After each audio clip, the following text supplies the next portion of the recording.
কলসি নিয়ে বিক্ষোভ দেখালেন হরিশ্চন্দ্রপুরের 2 নম্বর ব্লকের সুলতাননগর গ্রাম পঞ্চায়েতের কুশল গ্রামের বাসিন্দারা।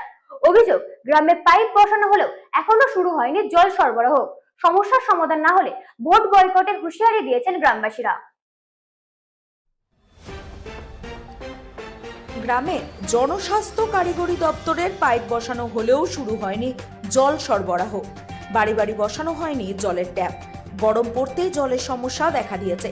পরিশ্রুত পানীয় জলের দাবিতে বালতি ও কলসি নিয়ে রাস্তায় নেমে বিক্ষোভ বাসিন্দাদের। বৃহস্পতিবার সকালে হরিশ্চন্দ্রপুর 2 নম্বর ব্লকের সুলতাননগর গ্রাম পঞ্চায়েতের কুশল গ্রামের মহিলা ও পুরুষ বিক্ষোভে সামিল হন। ভোটের আগে জলের সমস্যার সমাধান না হলে ভোট বয়কটের হুঁশিয়ারি দিয়েছেন তারা। স্থানীয় সূত্রে জানা গিয়েছে, বহুদিন আগে গ্রামে পাইপ বসানো হয়েছে। রাধিকাপুর পিএইচ প্রকল্প থেকে জল সরবরাহ করার কথা। পরিশ্রুত পানীয় জল থেকে বঞ্চিত গোটা গ্রাম। এলাকার মানুষের অভিযোগ, জল সংকটের কথা স্থানীয় নেতা ও প্রশাসনের কর্তাদের নজরে বারবার আনা হয়েছে।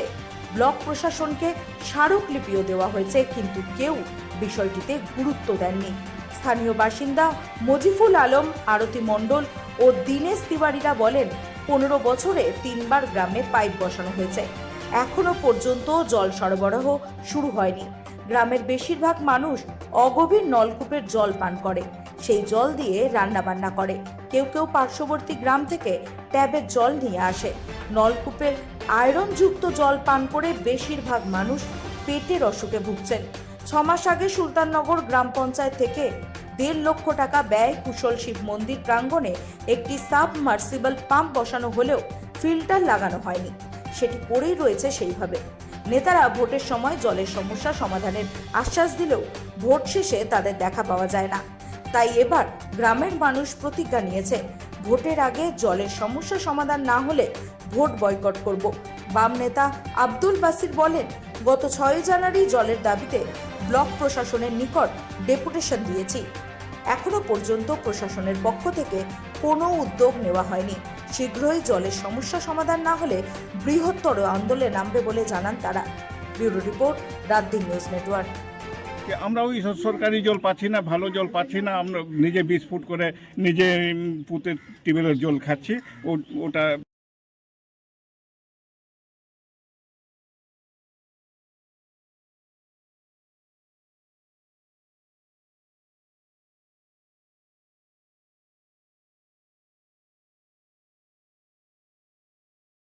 খেলে আমাদের বিভিন্ন রকমের অসুখ হয়, আর কিছু খুব অসুখে আমরা আছি। জলের জন্য খুব অসুবিধা আমার। আপনার বাড়ির জল ওই যারা 20 ফুট করে, যারা নিজে নিজে 20-25 ফুট করে লাগিয়েছে, তারাই করে বিহারের পার্শ্ববর্তী জল আছে, ওখান থেকে জল নিয়ে আসে। যদি না কাজ করলে ওদেরকে আর ভোট দিয়ে কি হবে, যারা কাজ না করে। কি নাম আপনার? হ্যাঁ, আপনার কি নাম? আমার নাম দীনেশ তিওয়ারি। আপনার বাড়ি? বাড়ি এখানে। আমরা যে এতদিন ধরে ভোট দিচ্ছি, এতদিন থেকে থাকছি গ্রামে, আমাদেরকে 3 বার পাইপ বসালো, একবারও আমাদেরকে জল দিল না। আমরা জল পান করছি, একটা 20 পাইপে টিউবওয়েল বসিয়েছি, ওতেই জল খাচ্ছি। সেগুলো জল কি খাওয়ার যোগ্য? জল খাওয়ার যোগ্য নাই, মনে করো কি ওই জলটা খেয়ে আমাদেরকে অসুখ অনেক হয়ে, মানে বাধ্যতামূলক জল খেতে হচ্ছে আপনাদেরকে? হ্যাঁ, আমাদের ছেলে বাচ্চা সবার পেটে ব্যথা হয়ে যাচ্ছে, ও শরীর ভালো থাকে না, রান্না টান্না কিছু। মানে এই জল দিয়ে রান্না করেন? এই জল দিয়ে রান্না করছি। থালা বাসন লাল হয়ে যাচ্ছে, কিছু হচ্ছে না। আমাদের দেখো সব কিছু লাল আছে, কিছু লাল আছে। এরকম কি করব আমরা? আমাদেরকে যদি আমাদেরকে যদি ব্যবস্থা না করলে আমরা কেউ ভোট দিব না। কি নাম আপনার? আমার নাম হলো সাবিত্রী মহালদার। যা করে সেটা একদম বাস্তবে, কারণ যে এই সরকার, রাজ্য সরকার আর কেন্দ্র সরকার, যেমন বাখলাবাজ হচ্ছে একটা রাজ্য সরকার, যে মানুষকে ভাওতা দেওয়া সংখ্যালঘু লোককে, আর কেন্দ্র সরকার হচ্ছে হিন্দুদের বাখলাবাজি সরকার। কারণ আজকে এসে দেখে যাক, বর্তমানে আপনার হরিশ্চন্দ্রপুর 46 নম্বর বিধানসভা সুলতাননগর জিপিটা, এর আগে মালদা ডিএম নিতিন সিংহারে বলেছিল 2024 সালে ঘর ঘর জল পৌঁছে দেবো। উনি এখন মালদা থেকে ট্রান্সফার হয়ে চলে গেছেন, কিন্তু রাজ্য সরকার আছে কিনা আদৌ জানি না। এই কদিন আগে দেখলাম যে একজন উঠতি পাখি আমাদের টিএমসিতে জয়েন করলো, বললো যে ঘর ঘর যদি জল পৌঁছে দিছে। তার বাড়ির পাশে সেও এসে একটু দেখে যাক যেটা সত্যি প্রতিবাদ করছে গ্রামবাসী না মিথ্যা প্রতিবাদ করছে। এবার যদি বা এই লিগ্যাল যদি বা প্রতিবাদে গ্রামবাসী যায় বা আমাদের বামপন্থী নেতারা যায়, তাদের রাজ্য সরকারের কাজ হচ্ছে না তাদের ফাঁসানো পুলিশ দিয়ে, এদের অন্য কোনো কাজ নাই। বলে আজকে স্বয়ং এসে দেখে যাক, আপনাদের মাধ্যমে আপনারা ওর কানে দেন বা চলে যাক, এসে দেখে যাক যে প্রতিবাদ যে করছে সত্যি জলটা পৌঁছেছে না পৌঁছেনি।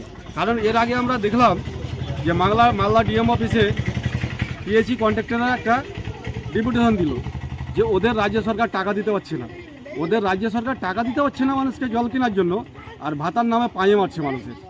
এই তো হচ্ছে রাজ্য সরকারের দুর্নীতি।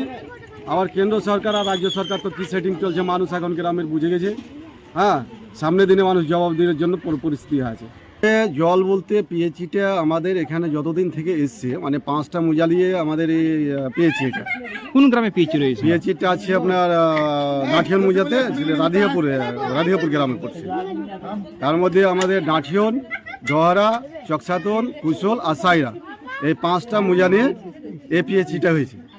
তাতে প্রত্যেকটা মুজা জল পাচ্ছে, শুধু এই কুশল মুজাটাই জল নাই। এর কারণ ভোট নেওয়ার সময় আবার টিএমসিরা মাফিয়া, এবার বিজেপিরাও মাফিয়া, আমাদের বামপন্থীদের তো জিরো আছে।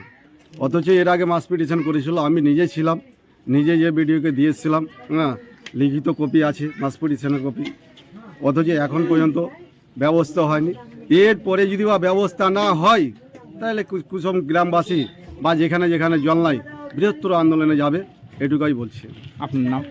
আব্দুল বাসির। পরিচয়? আমি সিপিএম পার্টির কৃষক সভা মালদা জেলা কমিটির সদস্য।